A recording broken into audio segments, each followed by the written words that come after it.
Oscar 2025च्या शर्यतीत भारताकडनं किरणराव दिग्दर्शित लापता लेडीज हा सिनेमा दाखल करण्यात आलाय। 29 चित्रपटांच्या यादीतनं लापता लेडीजची निवड झालेली आहे। फिल्म फेडरेशन ऑफ इंडियानं ही निवड केलेली आहे। माहिती घेऊयात, महेश बागल आमचे प्रतिनिधी आपल्या सोबत आहेत। महेश, काय अधिक माहिती? प्रसिद्ध दिग्दर्शक किरणराव हिने दिग्दर्शित केलेल्या लापता लेडीज या चित्रपटाने मोठ्या पडद्यावर धुमाकूळ माजवल्यानंतर आता ऑस्करसाठी याची निवड करण्यात आलेली आहे।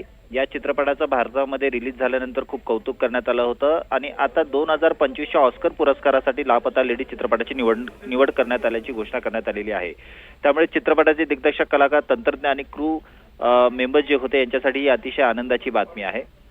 सर्वोत्कृष्ट परदेशी चित्रपट श्रेणीसाठी जी निवड करण्यात आलेली आहे ती या चित्रपटाची आहे आणि भारतीय फिल्म फेडरेशनकडून या संदर्भात घोषणा करण्यात आलेली आहे। हा चित्रपट 1 मार्च 2024 रोजी थिएटरमध्ये रिलीज झालेला होता। यामध्ये प्रतिभा रंता, स्पर्श श्रीवास्तव, नितांशी यांनी अभिनय केलेला होता आणि खास वैशिष्ट्य या चित्रपटाचं असं की केवळ 5 कोटींच्या बजेटमध्ये हा चित्रपट बनवण्यात आलेला होता आणि बॉक्स ऑफिसवर याने चांगली भरघोस कमाई केलेली होती आणि जो विषय यामध्ये मांडण्यात आलेला होता त्यानुसार याची निवड ऑस्करसाठी करण्यात आलेली आहे। नक्कीच, तुर्तास धन्यवाद महेश या संपूर्ण माहितीसाठी।